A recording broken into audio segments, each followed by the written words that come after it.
So you know how it's like really hot? Could you make, I know it's green screen, right? Yeah. Surely blue screen works just as well, like same colours. Can you make it look like the desert 'cause it's so hot? Because look at me, I'm sweating. Can we do that? Yeah, we could try, yeah. Yeah, okay. So, all right. Do you want me to start? Are we filming now? Yeah. Okay. Hi guys, welcome from the Sahara Desert. Ooh, it's hot, isn't it? Camel. Thank you guys for joining us again. Let's not waste any time and get straight into a game. Woo, it's hot. I'm trapped in a box. No, you're not. Okay, so this game is King Pong. This monstrosity is basically how we play. We get two flavors, orange and lime. Other flavors are fine too. There's a little mountain, Toblerone mountain. The aim of the game is to bounce it on a table into one of these holes, or there's a little cone on top, and try and get it to your opponent's side. And then once you've got all your balls out, you do the little door, and then you win. But your opponent's trying to do the same as well, and if they get balls on your side, you need to throw them back as well. So it could go on. And also, we're using a small table, so we can't actually bounce them, so we're going to be throwing them. I'm going to introduce my glamorous assistant. Who am I using? Marcos. I'm going to be using my assistant, Marcos, for this. Let's play! Are you lime or orange? I'll be lime then. Okay, let's do it. 3, 2, 1, go! It's supposed to be one at a time. Yeah. What are you doing? Cheating! I think you're cheating. I don't think this is how you're supposed to play. No! No! I should have said we're only supposed to use one hand at a time. How can anybody possibly win at this game? Ah! I'm hitting things! You guys aren't playing it properly. This is adapted King Pong. Yeah. Oh. I mean, you just thrown one through his wall. Yeah, because we can't bounce them. Go on for a long time. No, I'm nearly done. He's got a backlog. You haven't. You can't say, oh. Oh no! I'm done! Oh, did you do it? Oh, you did it. I did it. Okay, good. Door closed. And we Oh no, broken it. I mean, most of the balls are Yeah. on the floor, though, aren't they? What does that mean? So I don't The think floor one? anybody won. The floor one? Round 2. 3, 2, 1, go! Yay!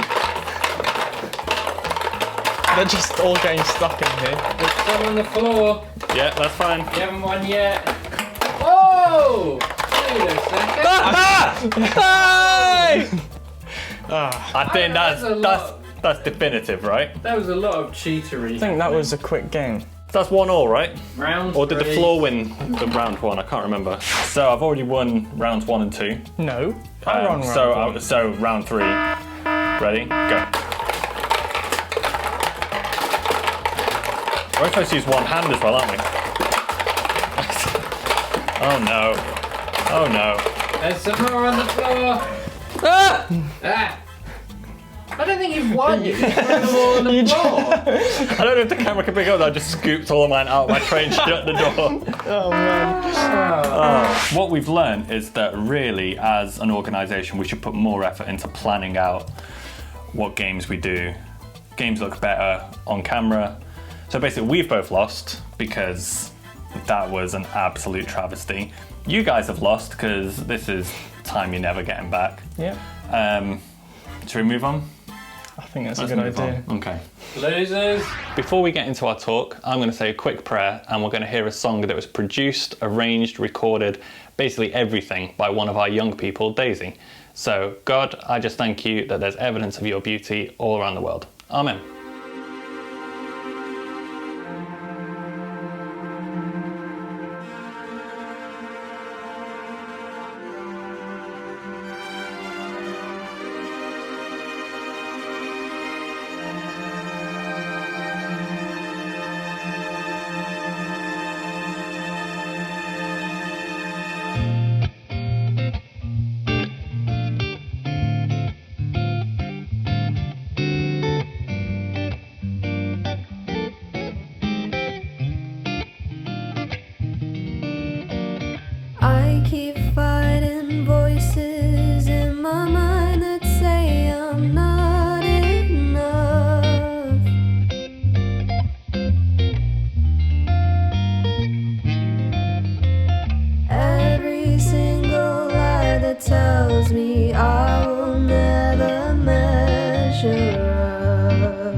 if I was to ask you what the most famous work of art in the world is, I wonder what your answer would be.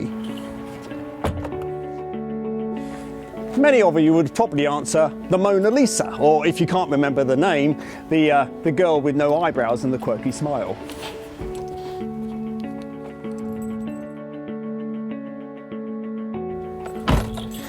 And you'd be right, the Mona Lisa is considered to be the world's most famous painting. Well done you.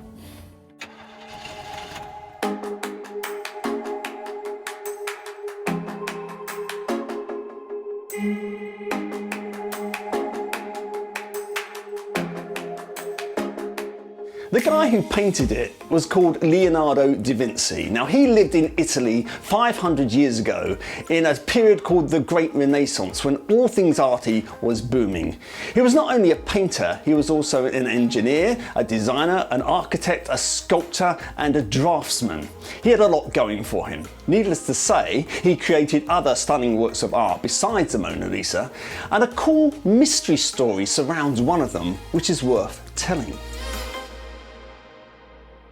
It seems that in 1504, Leonardo was commissioned to paint a mural on one of the walls of the Room of the 500, an enormous room in an important building in the city of Florence. At the same time, Michelangelo, another important artist of the time, was asked to paint a mural on the opposite wall. It was the only time that these two great artists had worked together on the same project.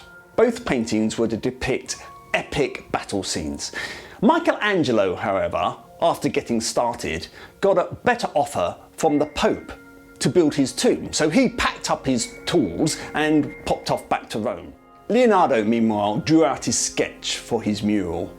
It was going to be a violent clash of horses and men fighting over the flag in the Battle of Anghiari. It was to be his biggest and most important work yet. It was so big, in fact, that he even invented an ingenious folding scaffold contraption so he can get up to the high bits. The initial outline done, he started on his painting. But then he encountered a problem. You see, he wanted to use oils on this painting after having problems with other mediums on his painting The Last Supper. So he applied a thick undercoat to a wall and applied his paint on top. But the paint started to run and mix and drip. He tried drying it out with fires held close to the wall, but only the bottom half of the painting remained intact. The top half of the painting was ruined. So there they stood, two unfinished masterpieces abandoned for 7 years. Michelangelo's mural was eventually destroyed by a fellow artist in a fit of jealousy, while Leonardo's remained intact, admired for decades. That was until the room was restructured. The team from DIY SOS was called in and the room was given a complete makeover. And Leonardo's mural was lost. Or was it? On the wall, where it once was, there is now another painting of another battle scene. But on a flag held by one of the soldiers is an intriguing little message. Just a few words from the Bible. Words of Jesus, in fact. It simply reads, "He who seeks, finds." Could it be that Vasari, who painted this new mural and who was a fan of Da Vinci's work, didn't destroy his masterpiece after all, but instead left us a hopeful sign pointing to its existence?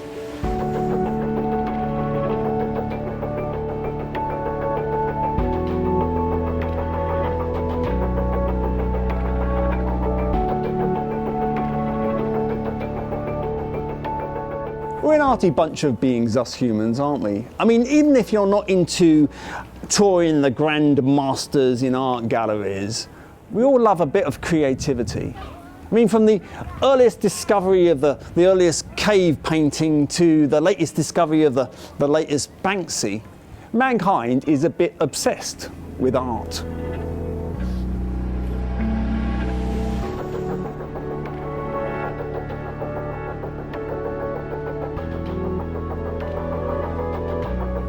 We express art in loads of different ways. Fashion, film, architecture, video games, our latest Instagram story. It's everywhere. We just love to create and express beautiful things. Why? Maybe it's to express how we feel about the world. Maybe it's to give a form and a language to something that words just can't seem to convey. Maybe it's to capture a transient moment in time that would otherwise just disappear. Whatever it's for, art is really important. In a crazy mixed up world, art could be seen as just a luxury for those with time and resources to spare. I mean, art doesn't feed the hungry, does it? Art doesn't stop wars, so what good is it? What if beauty is a reminder to us that there is, in the words of Abraham Heschel, beauty beyond the absurdity? Here's another big question for you. If this universe, as many humanistic scientists believe, is just a result of a mindless evolutionary process where chemicals combine over eons of time to produce us, what possible advantage could there be to be moved by a beautiful piece of art or a gorgeous sunset? I mean, it's not exactly going to pass on the strongest genes, is it? Paul Draper, a philosopher, and not a Christian by the way, admits this. Theism, or belief in God, is supported by the fact that the universe contains an abundance of beauty. A beautiful universe, especially one containing beings that can appreciate that beauty, is clearly more likely based on theism than on naturalism.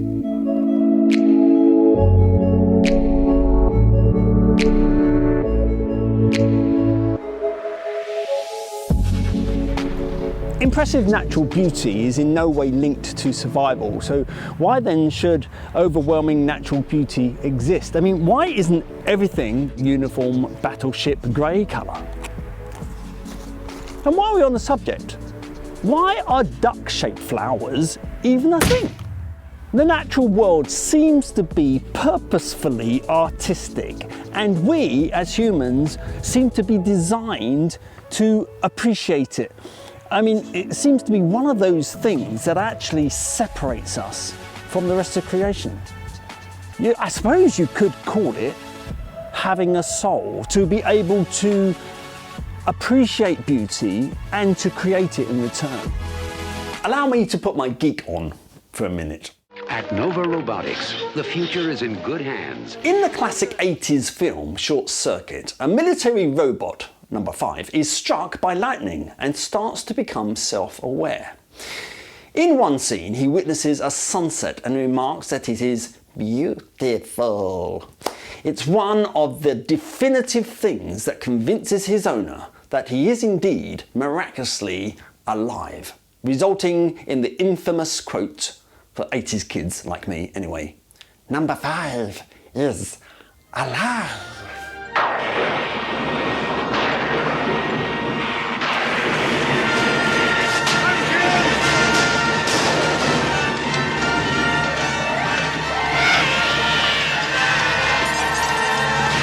Human beings seem to have the importance of beauty hardwired into their very being. No, beauty cannot stop injustice, feed the hungry, and stop the carnage of war. But destroy beauty and our humanity starts to erode too. Things like compassion, generosity, praise, they all start to unravel. If beauty is the search for good, then can it then be the search for ultimate good? The search for God? C.S. Lewis, the author of the Narnia Chronicles and a great Christian theologian, recalls his first true experience of beauty. One day when he was about 6 years old, his older brother came into the nursery with a biscuit tin covered in moss and twigs and flowers. That was the first beauty I ever knew, C.S. Lewis would recall later. As long as I live, my imagination of paradise will retain something of my brother's toy garden.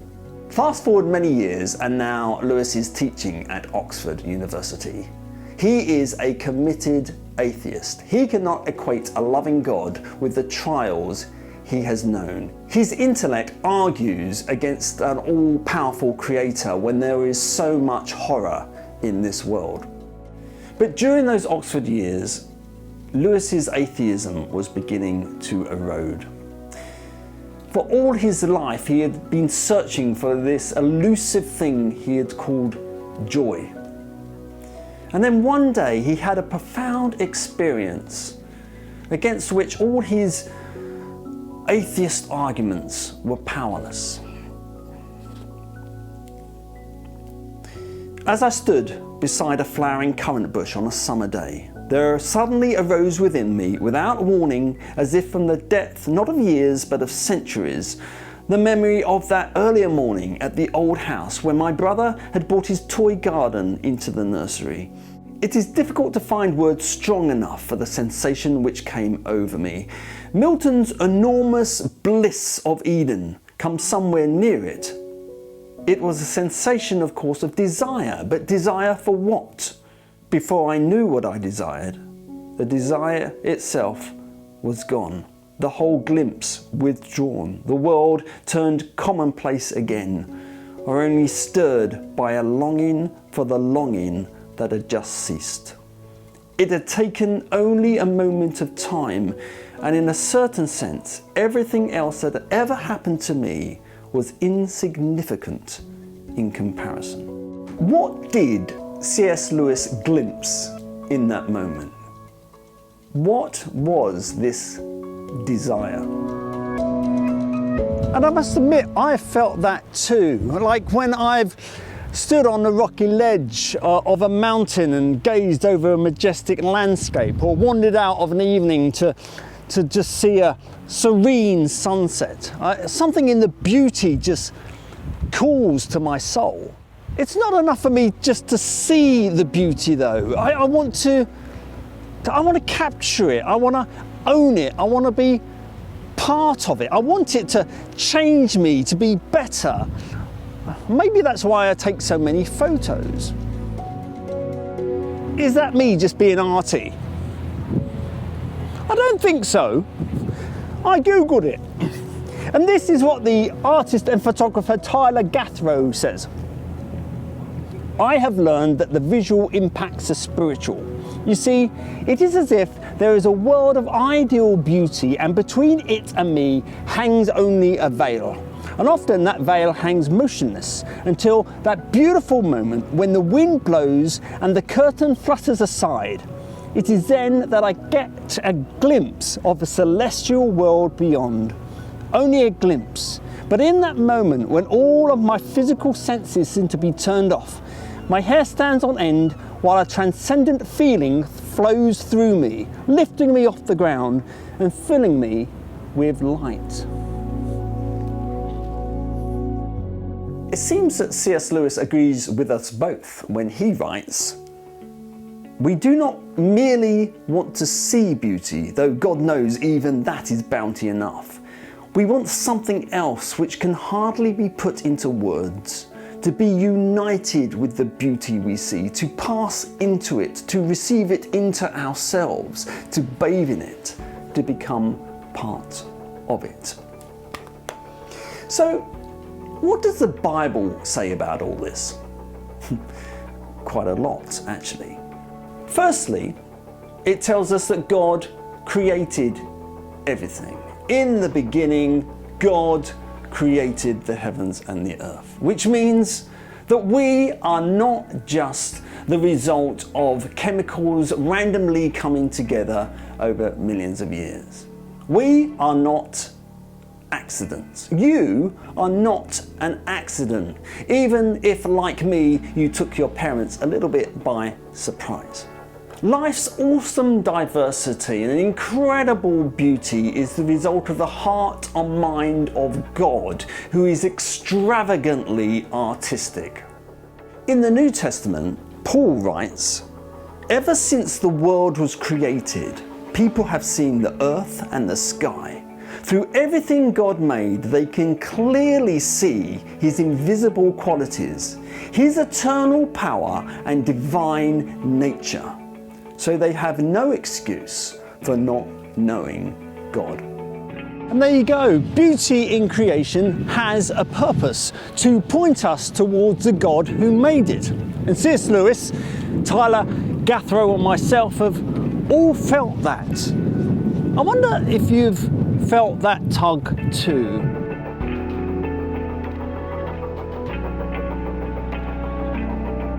The Bible also tells us that the reason we are arty and love making beautiful things is that we're made in His image. In Genesis 1 it says God made male and female in His image, and when I think of that, I don't think that refers to, you know, a bushy white beard and stuff like that. It's talking about the character of God and the appreciation of truth and beauty and the ability to appreciate that and make our own things of beauty in return.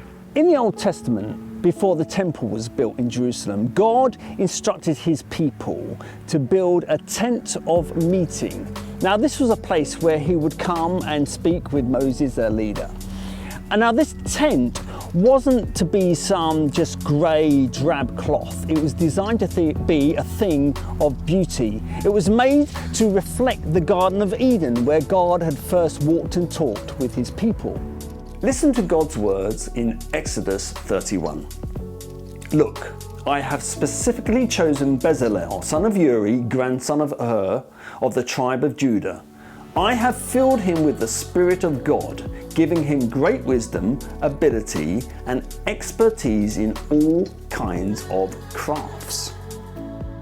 The significance of this verse is quite easy to miss. At that time, you see, God's Spirit only filled those individuals who were going to have a major effect on the narrative of history. Being arty here was so much part of God's plan that He specifically filled Bezalel with His Spirit to complete the task. God thinks art is important. In the tabernacle was a veil that separated the holy place from the most holy place where God would appear to Moses. This veil was a work of art in itself, but hid something, or rather someone, greater.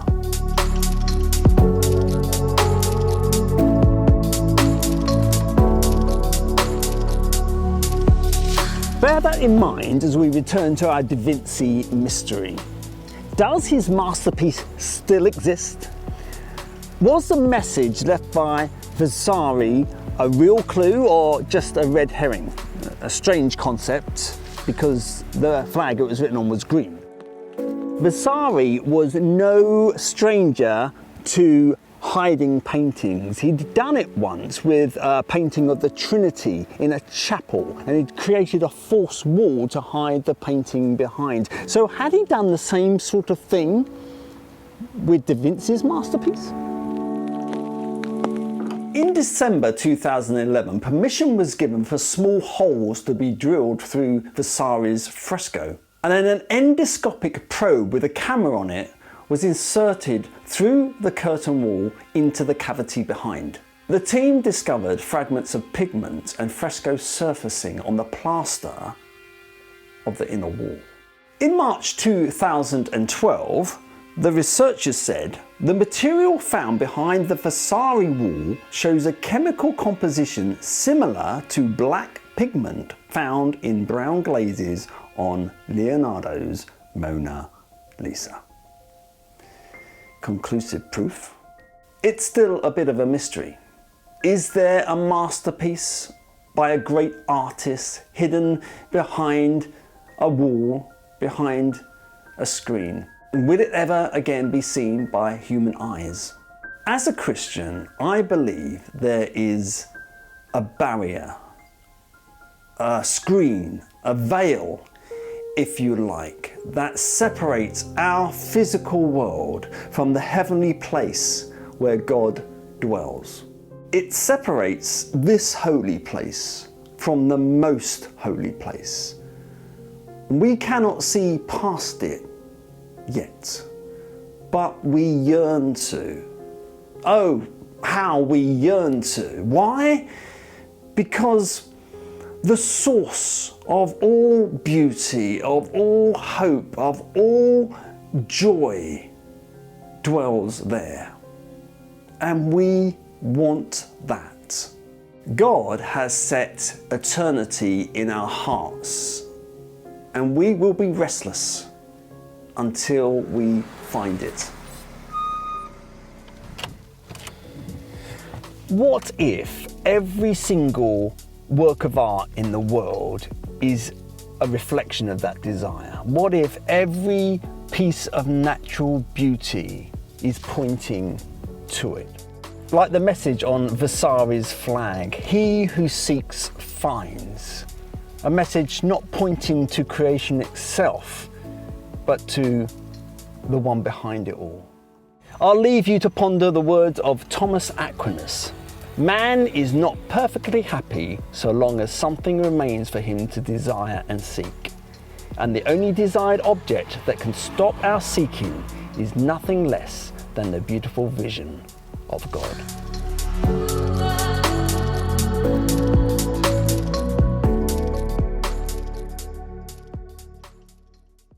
If you wanted to discuss further anything that Gary spoke about in his talk, you could speak with one of your youth leaders, or you can speak to us directly by leaving us a comment in the YouTube comment section.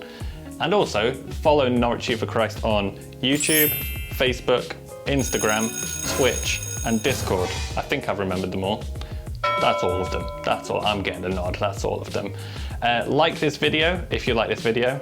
Like this video if you didn't like this video. Share this video with all of your friends through social medias, I don't know, like carrier pigeon, something like that. And join us next time for another encounter. Woo! What are you doing?